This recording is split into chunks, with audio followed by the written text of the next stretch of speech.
Қазақтың сөзі емес. Тәңір деген Қытайдың сөзі.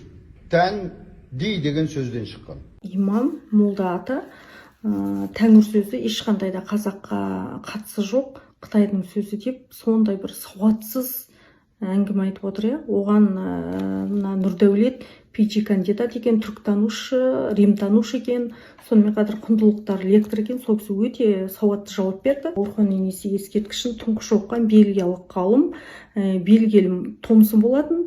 Ол сол жерде Орхон енесі ескерткішінде тото деген сөздің түбі түркі деген сөз екенін тауып, бұл жалпы түркілерге тиесілі ескерткіш екенін дәлелдеп шыққан тұңғыш ғалым болатын. Ол түркілерге қатысты міне сол түрк қағанаты туралы филология ғылымдарының докторы, алаштанушы, абайтанушы, ауезовтанушы Тұрсын Жұртбай атамыздың Дулға деген кітабында өте әдемі жазылған. Дулға деген сөздің негізгі түп төркіні түрк деген сөз екен. Міне осы жерде міне түркі дәуірі жазылған. Түркі дәуірі одан кейін Оғыз Қыпшақ дәуірі берілген. Тәңір құты туралы Тұрсын Жұртбай атамыздың осы бірінші кітабында, Дулға кітабында өте жақсы жазылған.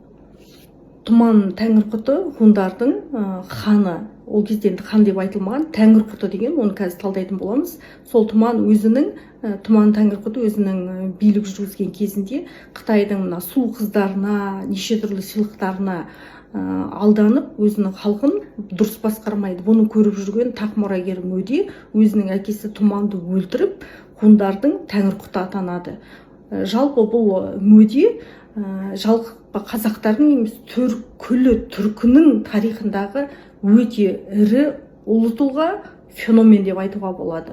Хун елінің ішінде осындай азаматтар болмаса, Лев Гумилев айтқандай, дүниеде осындай халықтың өмір сүргенін білмей кетеріміз анық еді дейді.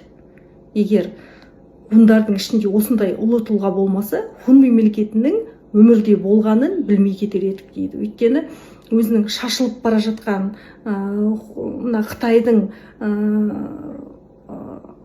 Қытайды жалпы өзі біздің есте жоқ еске заманнан бастап бұл қазақтардың, түркілердің, ғұндардың, сақтардың ата жауы ғой.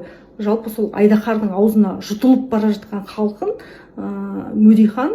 Мөде тәңір құты Айдаһардың аждаһаның аузынан құтқарып алып, онымен қоймай, сол ұлы держава, сол кездегі империя ғой, енді қарасаңыз Қытай, сол Айдаһарға керісінше ғұндарға салым салық төлеткен өте ірі тұлға, ол батыр адам. Тәңір құтының ең соңғы бұтағы юбандар дейді. Оны мына Нығмет Мыңжайдың кітабында юбандарды қазіргі алмандар дейді ұлы жүздің ішінде. Ал Тұрсын Жұртбай наймандар деп келтіреді.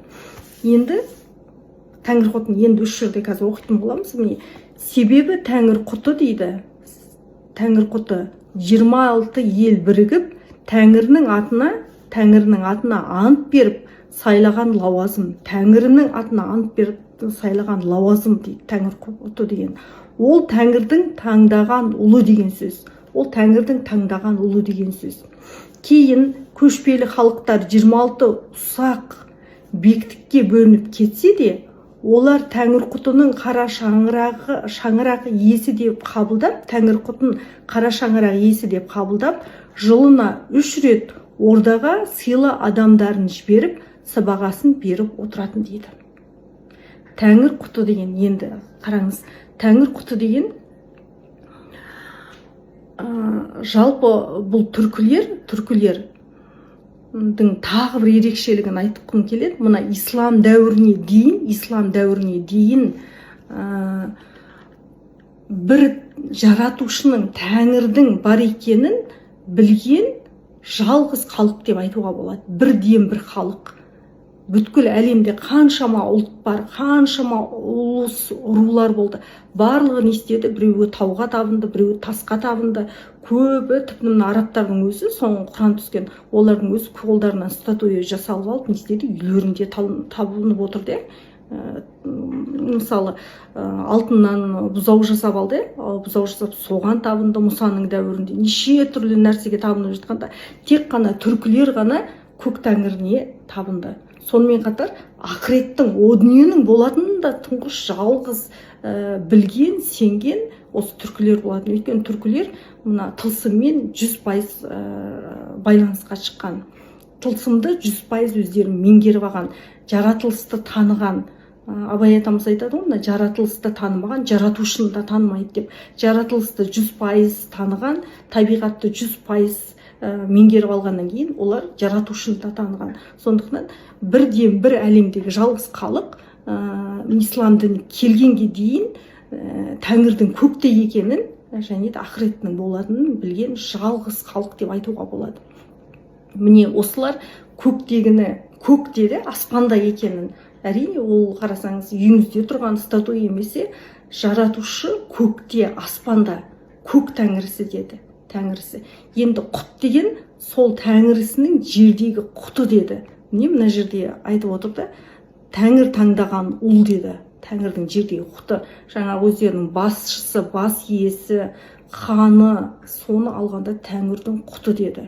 Хандыққа тек қана Тәңір құтының құқығы болды, хандыққа, патшалыққа отыруға, елді билеуге.